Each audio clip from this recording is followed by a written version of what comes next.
Liz Truebridge, producer, and Alistair Bruce, historical advisor.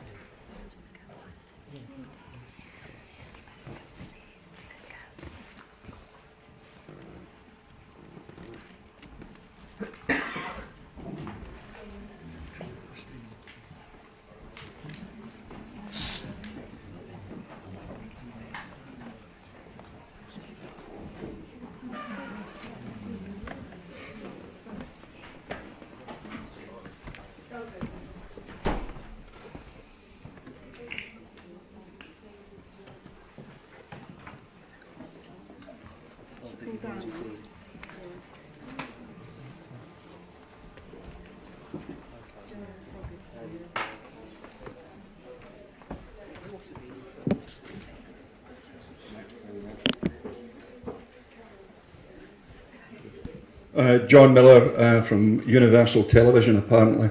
The biggest development in the new series is clearly the arrival of the Great War. I suspect it's also the most expensive element of the new series. I wonder if you could tell us a bit about the detail of recreating the Somme so effectively when you aren't Steven Spielberg with the dollars he has at his disposal. Well, we were very, very fortunate that we came across a wonderful man called Taff Gillingham, who owns his own set of trenches just outside Ipswich.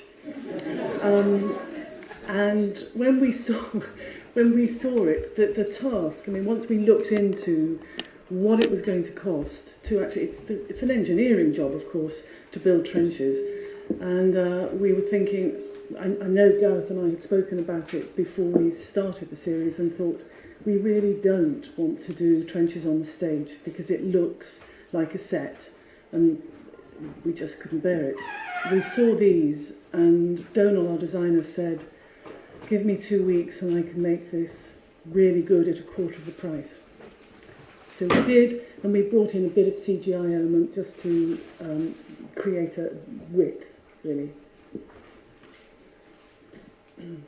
I was in the army and dug a few trenches in my time, and as historical advisor it was great fun to work with Taff, who is an extremely well-informed historical expert about the First World War, and also to work with the actors and the extras who were taking part and talk about battle, talk about danger and fear and how it affects people in that situation. And I think that was part of the element that I think helped with the overall sense of drama that actually, I think for us who were part of helping it work, we were sometimes quite overwhelmed after a take.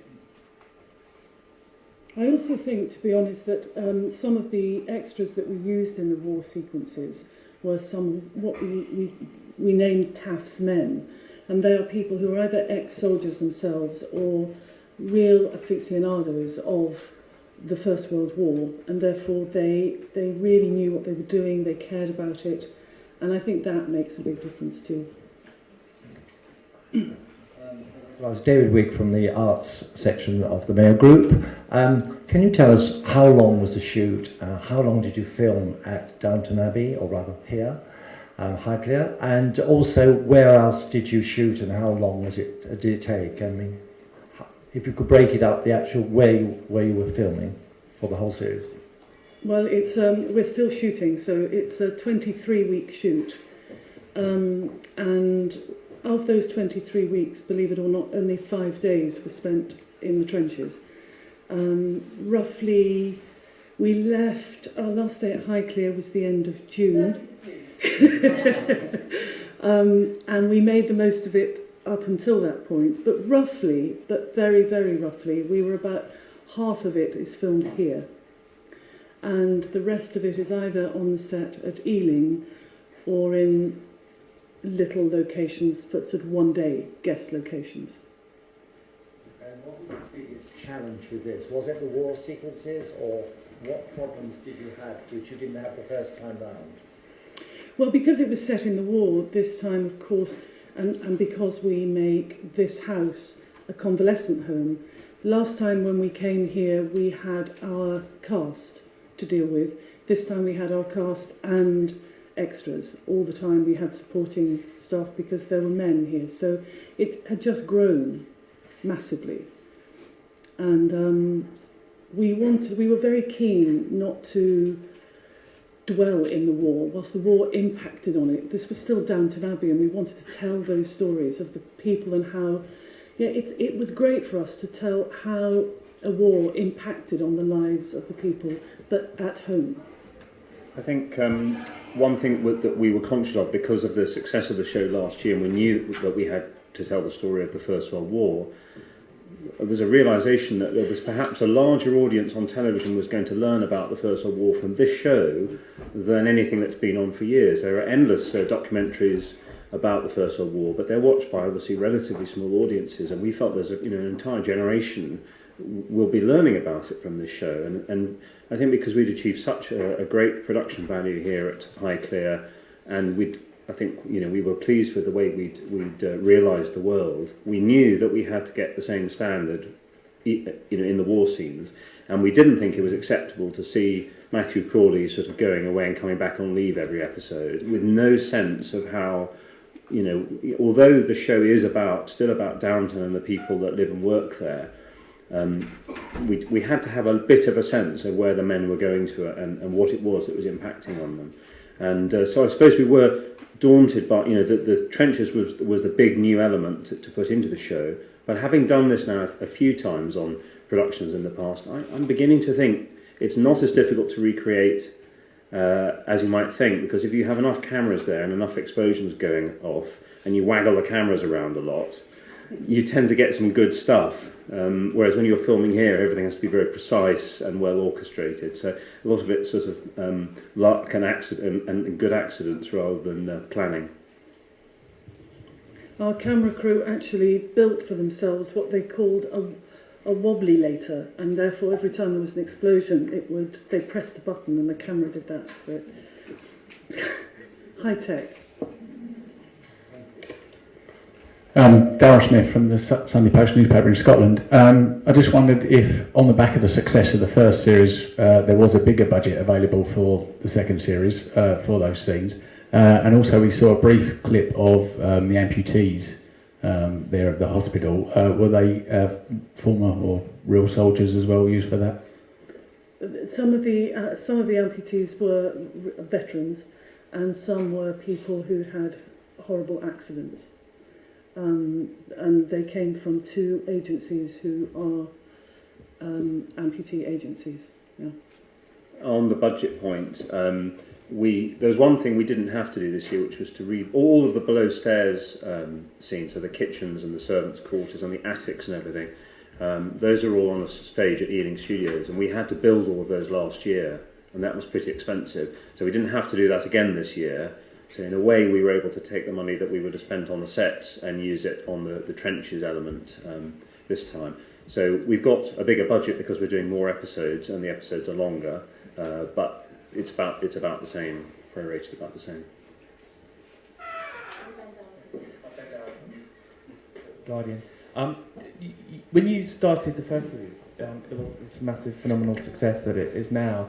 How was that different for you creatively coming into the second series? Was there a kind of nervousness, a kind of second album syndrome? I think Gareth talked about that in the programme notes. And how did that affect you, as part of the creative process? And is that a sort of worry of yours that, can you beat the 10 million viewers you got for the last episode? Well, of course. I mean, it's huge for us. It's we also feel a responsibility to deliver back.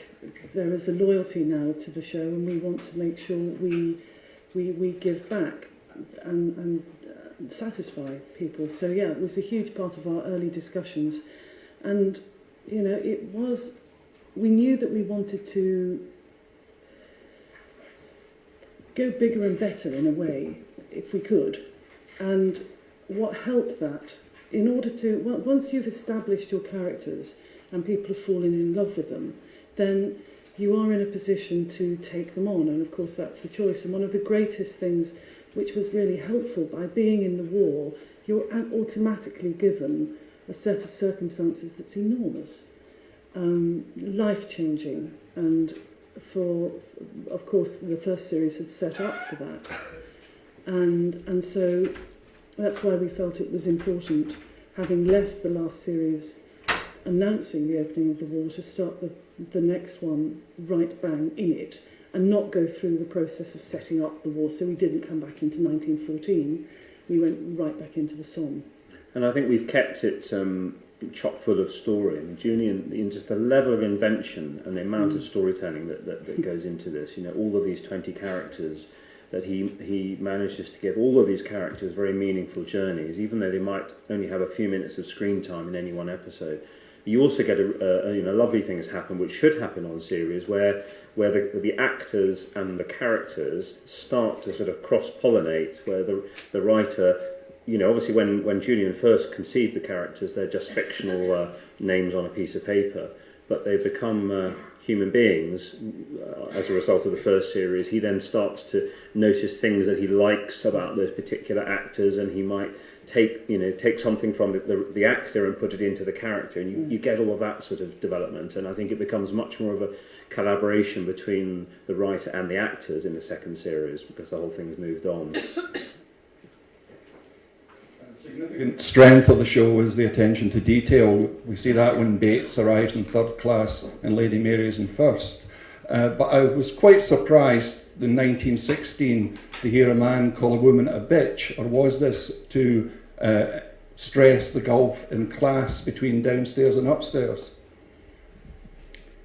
That's an Alistair question. Well, I didn't write it, but of course dogs have a description which goes back a very, very long way. I think that the desire that Julian has sought to bring into the vernaculars that he has employed is the desire both to match the period, but also to make it accessible. And I think on those occasions, although I can assure you the word bitch did exist in those days, and I fear that it perhaps was used more than it should have been, and I think it would have been a surprise to hear Lord Grantham use it, but not so much of a surprise under stress for Bates to do so. I feel it marked quite comfortably the right place where it should be.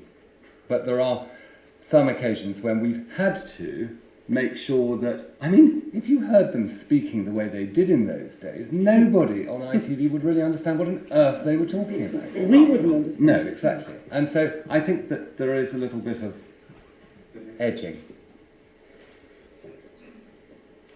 Are there any other questions for this panel?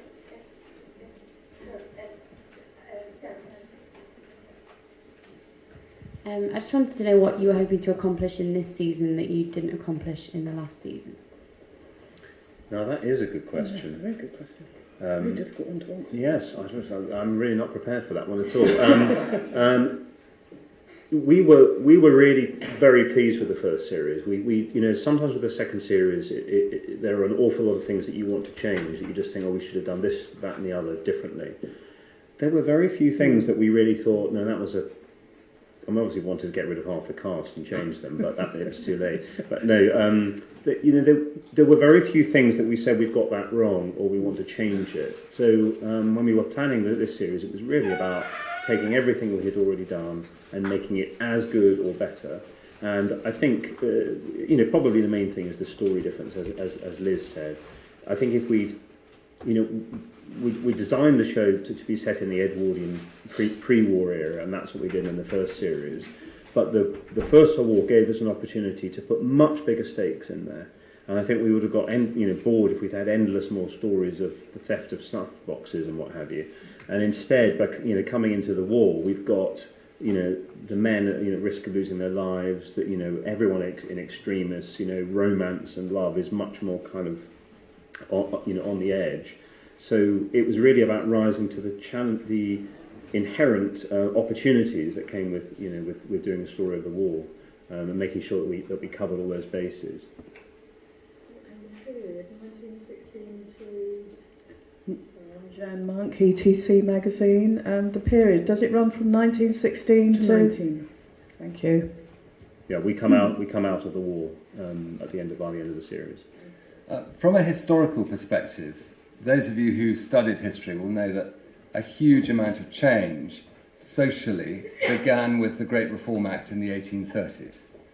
But the Great War seriously altered the way in which Britain's society was to exist. And the alteration, I think, particularly to a house like Downton, where in the first series you get a sense of what actually used to take place in these houses. The First World War is the catalyst for all the social change that I think we're still living through now.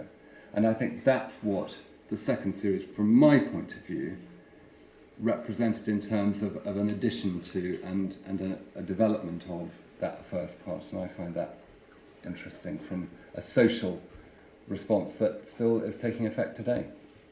So I think we have one more question in the back.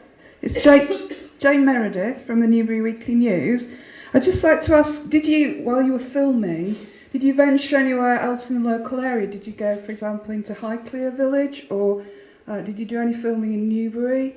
I was particularly interested in where you filmed the railway scenes. Could you tell me which station it was? So that was my first question.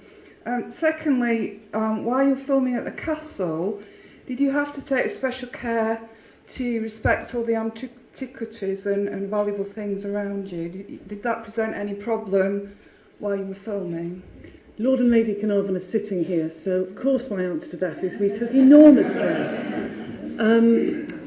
But yes, we did. We didn't go anywhere else in the area. When we're down here, we make the most of the house and the grounds.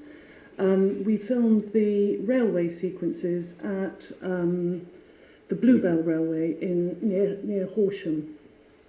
And I cannot remember the name of the station. Can you remember? Horsted Quays. Thank you very much. Horsted Quays Station on the Bluebell Railway. Did that answer your question? And we have one final question from Mary Comfort. Yes, we definitely. Those that are really valuable, I know they remove which some. There are a few. They remove some, and the rest of them, whenever we ask the question, can we lift this? You can see, no. So, but why would we want to move them? If they're there, they're fabulous dressing, and we couldn't afford to put that sort of dressing in. So we use those that they'll kindly allow us to use, and those they don't want us to have go away before we come. And I think for the people who've worked on it, of which I'm way further down the pecking order, for us it's been a real privilege to be here, because it's a very beautiful, wonderful set for us as a location, and I think for all of those who've worked here, I think it's been the most fascinating experience to be in this place, and I think people have got to know it and feel very affectionate towards it. So I think there are always people in the house who keep an eye on the team and who are there to help and guide, and I think that we've always managed to get the best out of the location. Okay, we really only have room for one more question. Mary? Yes, Mary Comerford, TV Choice and Total TV Guide. Can we look forward to a third series set in the 20s? And a fourth and a fifth and a sixth, hopefully. Well, yes, we hope so. We're ready to go if we're given the word. I just wanted one final thing. I was just standing at the back, and the music sounded to me terribly loud. So I hope those of you sitting in the front weren't deafened by it. It's something to do with the room and the settings of everything. So sorry if you were a bit deafened. Okay, thank you, Alistair and Liz. And Gareth.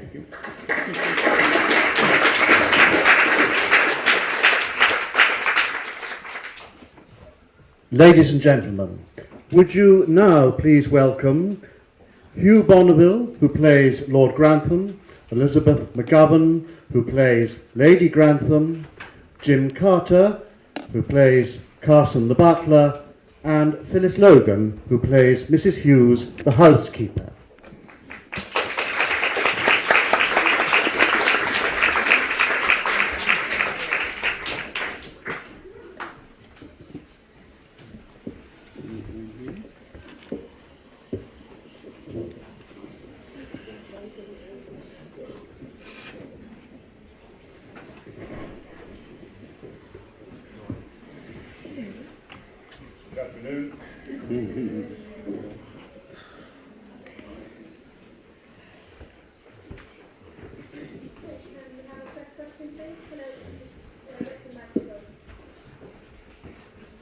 Hi there. It's Alison James from Yours magazine. It's a question for Elizabeth, really, primarily. Has the fact of being in a phenomenon like Downton changed your life? I mean, I know you're from Chiswick and you've got 2 kids, and so has it kind of really impacted on you, kind of normal life?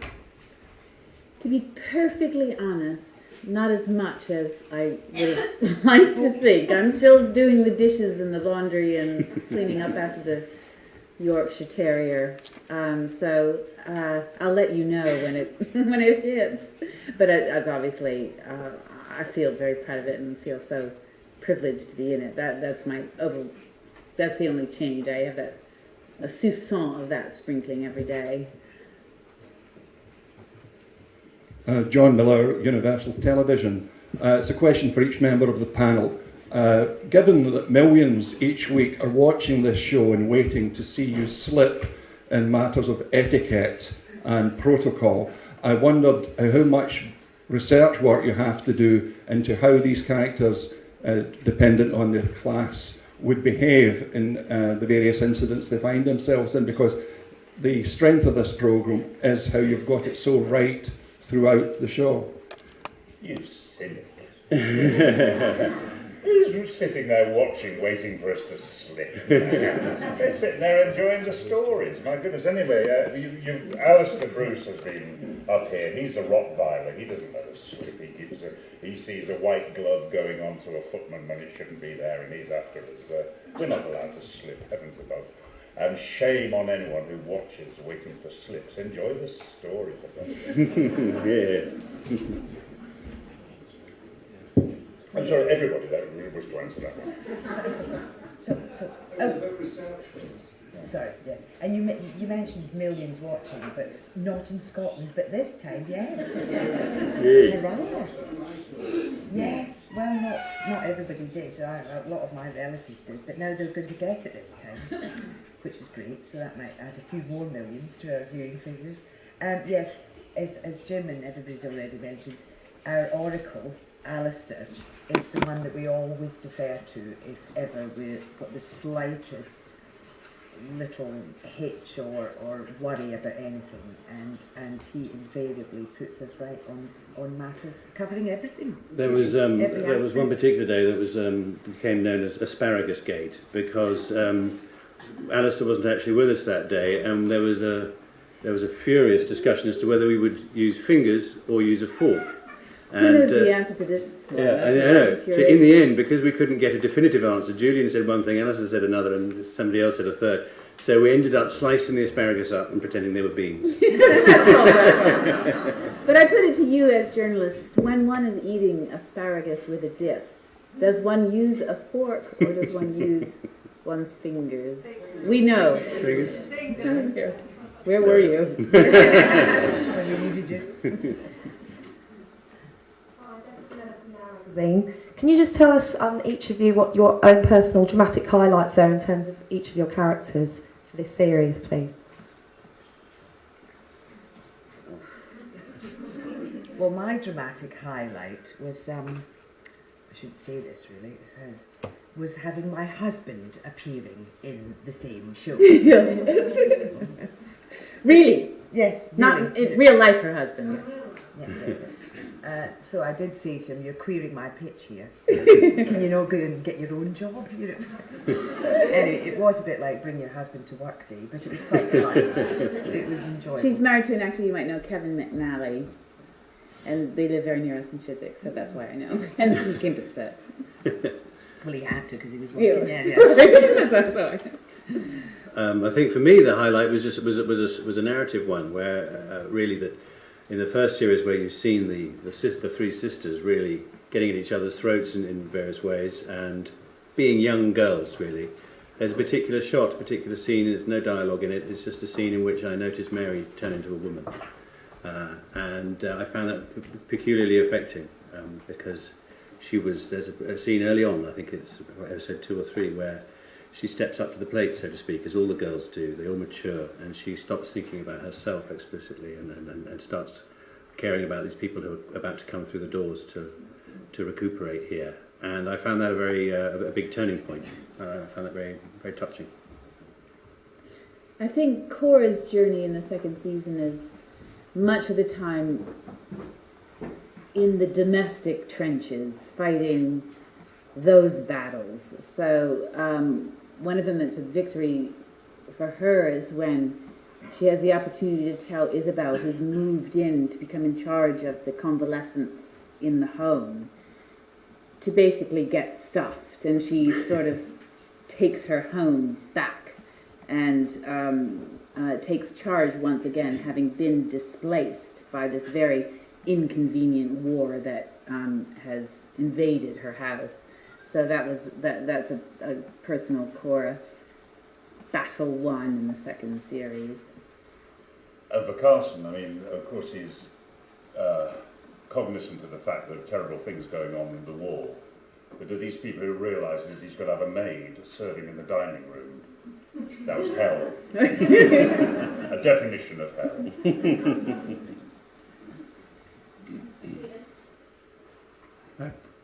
Daryl Smith from the Sunday Post in Scotland. I think it was apparent to me within the first, hi Jim, it was apparent to me in the first 10 minutes of the first series when it was explained why you were pressing the paper for his lordship, that the attention to detail in this series was going to make it a huge success.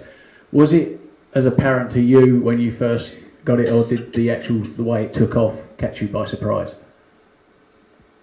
Caught us all a bit by surprise. I mean, we knew it would be good because the scripts were so fantastic, and in the making of it, we could see the attention to detail and in every aspect.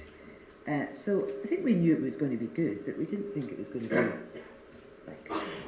It's the ballistic. the breadth of the appeal that was astonishing. I sort of get recognised in antique centres. I don't think people who work in those places watch too much television, probably. But on this, I got recognised by painters and decorators and car mechanics, and a huge breadth. The common thing was men saying, "Oh, I never normally watch period dramas, but I love this." Which I just put down to storytelling. People love stories, and particularly romances, and there are romances everywhere you look in this, upstairs, downstairs. Will they get together? Julian stretches those threads out wonderfully, people desperate for people to get together. And it just caught the moment with people in a way you couldn't predict, but a way that sort of delighted us all, I think. Similarly, I think the first time it really struck me as how broad the appeal was when a 10-year-old came up to me and started berating me about Thomas the Footman and how nasty he was, and so that's when it sort of struck home really that this has gone beyond the, if you like, traditional costume drama audience, and has touched people in many different ways. And the sense of ownership's been very interesting to come across. People, physically grabbing you and saying, "Why isn't it on this Sunday?" And so I keep saying we've been trying to film it as fast as we can. Believe me. It's interesting to be an actor. I probably shouldn't speak for all actors, but I speak for myself when I say you get used to striving for an ideal that much of the time, maybe 99% of the time, means absolutely nothing to nobody, in the sense of getting a scene right or finding that wonderful script. And I've acclimated myself over the years to sort of accepting the fact that really nobody cares except for me about any of it. But in this case, I think it's been a shock to all of us that every little detail that we fall in love with as we work on a piece, the audience is actually noticing and registering. And it's needless to say, it's very gratifying for someone who cares about their work, which I think everybody on this show really, really does. But for once, an audience seems to as well. It's nice to not be alone.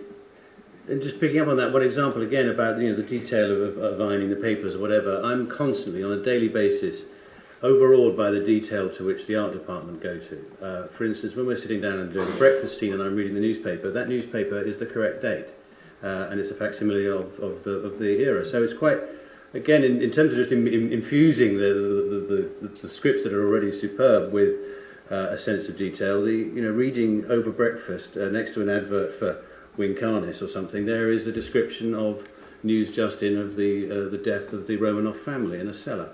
You know, and reading that over the breakfast table sort of brings it home. And my hat, you know, goes off, as I say, daily to the art department. I think it's been a fantastic honest job. But look what they've done. So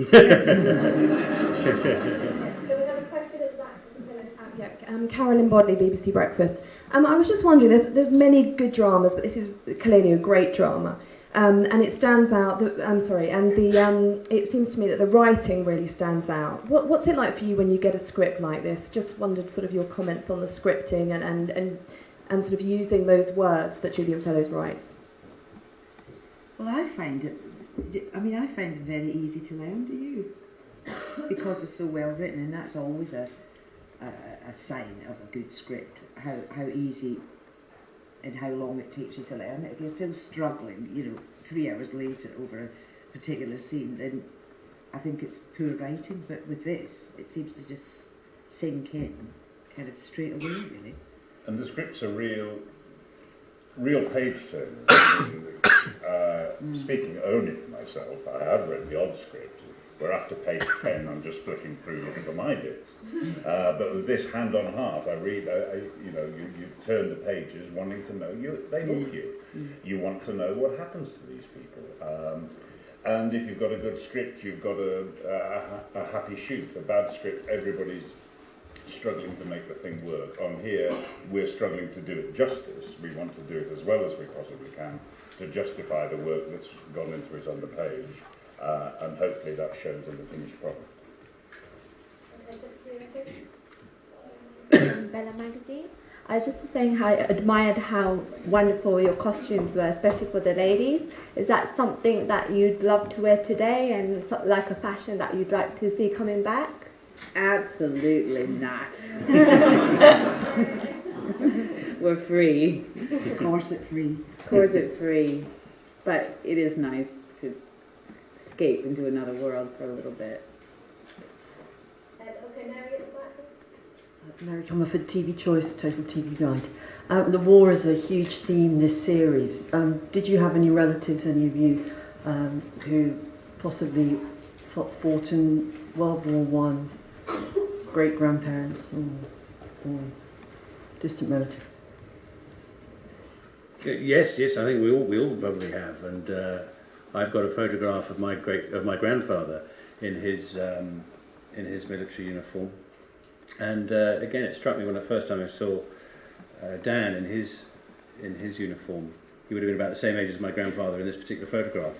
And so, in the same way as the impact of seeing this article in the newspaper about the Romanoffs, and on the day that it was reported, seeing Dan, it brings you closer. It brings those family memories into sharp focus, into those family ancestors into sharp focus, really. And I think that, again, that's been one of the defining points of this show, is that it's history that's within reach.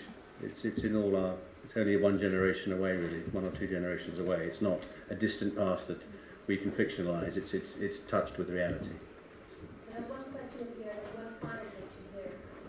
Hi, Georgina Littlejohn, Mail Online. There was something that struck me, particularly in the first series. Carson said that he looked on the family as his family. Is that how you, the cast, are starting to see each other now? Have you got really close? Are you feeling like one big family, almost like this is your home in a way? Well, I don't have to do we'll talk later. We are. It's unusual for a television series to have such a big cast, and one's used to, possibly because of budgetary constraints, to have small casts. We're a big cast spanning a huge age range, really, from probably Sophie McShearer or Jessica Brown-Findlay, the youngest, I would imagine, up to through what you see to Maggie Smith, right? So it's like a theatre company, which is like a family, really. We are very close. We get on exceptionally well together, I would say. There's, I don't want to lapse into cliches, but too late. We do get on well together. We spend a lot of time together. There are big scenes with big cast numbers in them. And I think that's really helpful with the work. I mean, it really helps put a weight of affection into the work. One last question here. Richard Barber from the Daily Mail. I wonder if you think that the part of the success of Downton is because we currently live in troubled times, recession, phone hacking and all the rest. And what Downton offers is a very well-ordered structure where everybody knew their place. Or is that just sentimental? No, I think that's absolutely right. And it's very simplistic in many ways. Is that the gin? That says someone's doing my job. It was a much, as you say, more ordered style. Everybody knew the box that they were in and stuck to it pretty much, with a few, occasional people going off the rails. But yes, and it was a simpler time, and yes, you said it yourself, really. It was better time. Better? Mm. Depends which side of the green baize door you were, I would imagine. Exactly, yes. More peaceful but less freedom. You can't have everything, can you? I think for 90% of the population it was probably a terrible time. But let's not forget, in the second series, all those certainties, all that structure that we're talking about is literally blown apart. And so all those social shifts that Alistair referred to are beginning to happen. And I think that that sense of discomfort and instability that is represented by the war itself starts to affect Downton in the second series, and everyone, it touches everyone. So those social certainties are beginning to change.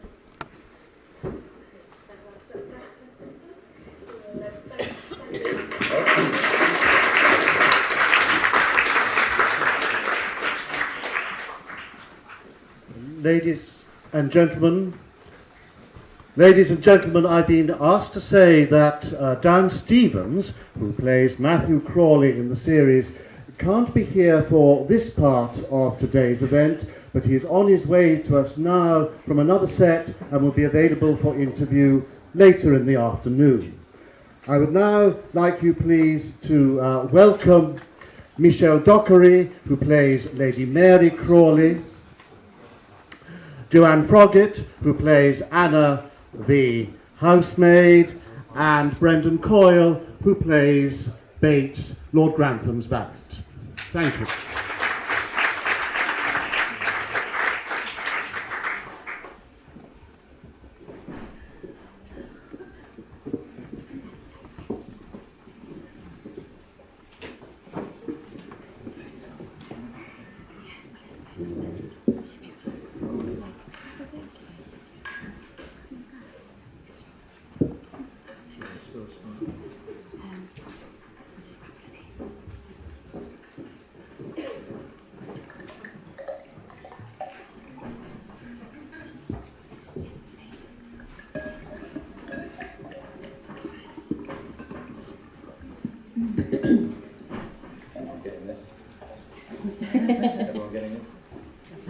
John Miller, Universal Television. It's a question for Joanne and Brendan. I wondered about their feelings when millions are rooting for their characters to finally get it on and get together. And secondly, how long are they going to have to wait for the inevitable joy to happen?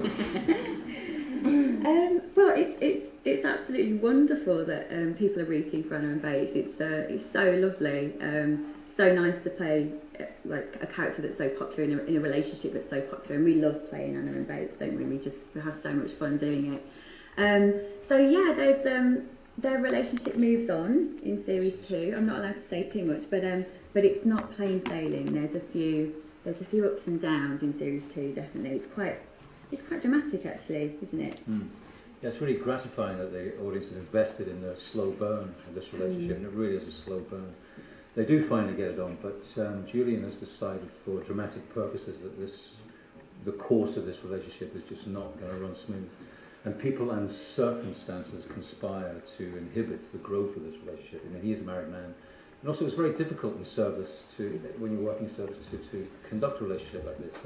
People often have to leave to marry and have children. So there are all these kind of obstacles in the way which Julian has thrown in our way, which we both overcome and struggle with. So it's a very interesting, very dramatic kind of path this year. Daryl Smith from the Sunday Post newspaper in Scotland.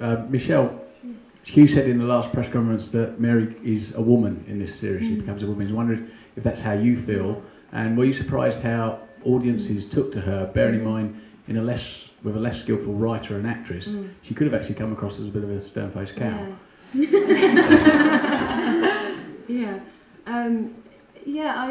Mary has matured certainly a lot more in the second series. She seems to have a lot more sincerity and is less of a snob than she was in the first series. I feel that the incident with Pamuk in the first series is what made Mary much more vulnerable as a character, and I think that's maybe when the audience warmed to her a lot more. And in the second series, it's quite clear from the beginning and from what you've seen that she's still desperately in love with Matthew and is full of regret for what happened at the end of the first series, and I think that's another relationship like Anna and Bates that the audience seem to be drawn to and are eager to see how their relationship develops.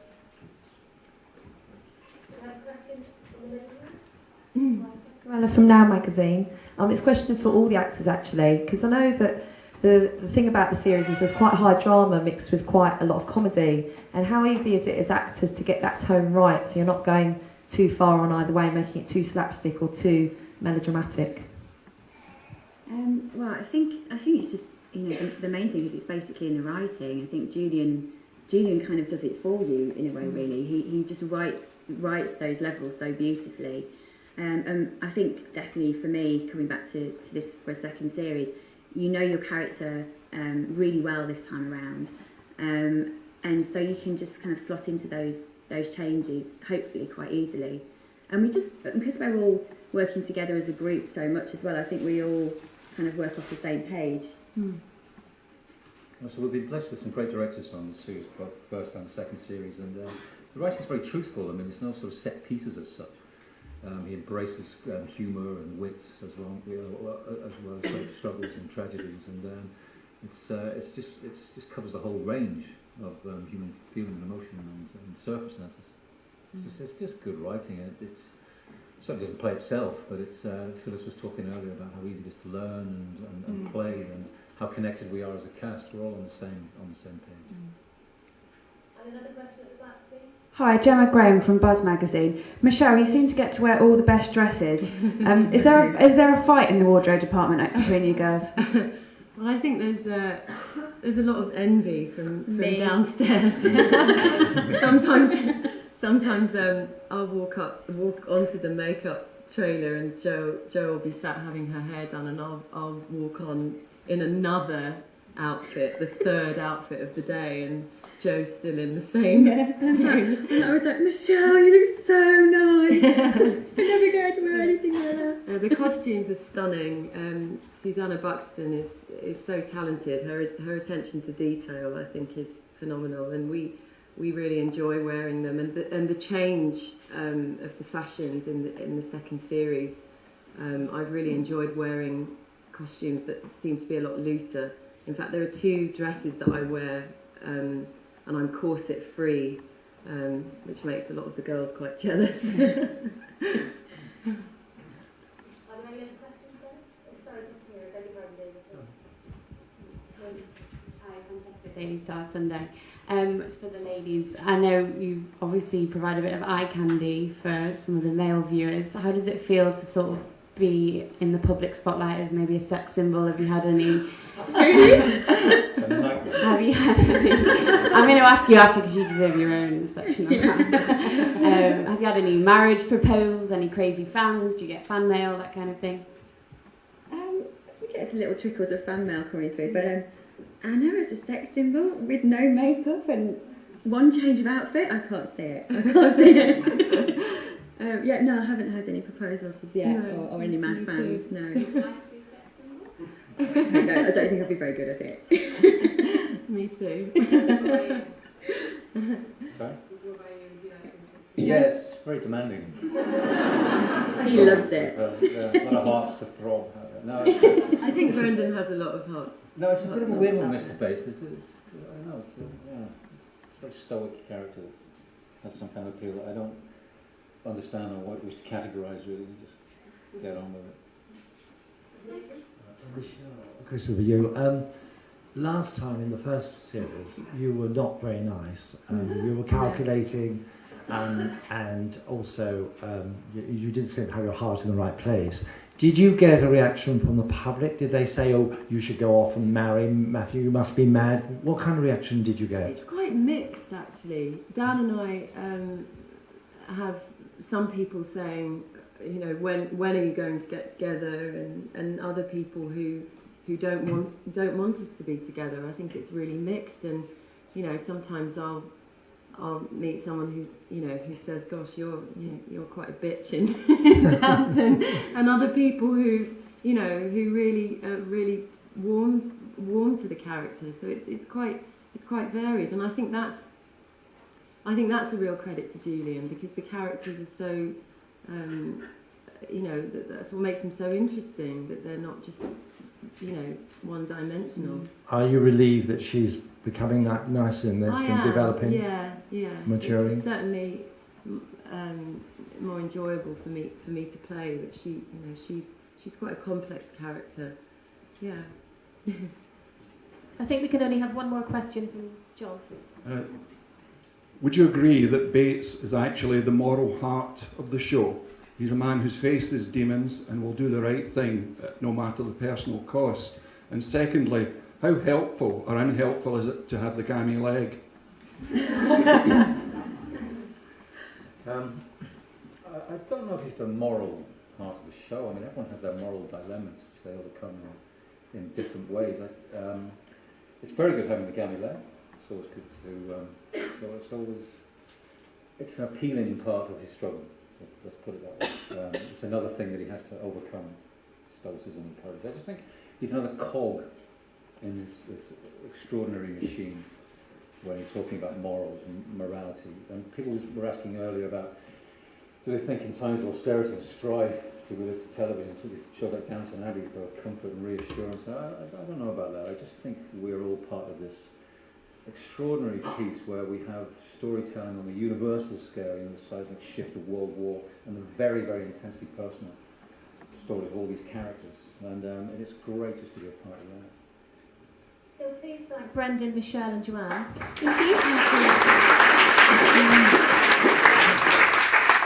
If I could just tell you, I'm sure you're starving, you can have a nice glass of wine and some lunch for 30 minutes. Then we're going to set up 5 round tables in here, 2 round tables in the dining room. And can I please ask you to take your seat at a round table? We will rotate the actors around the table during the course of the afternoon. Thank you.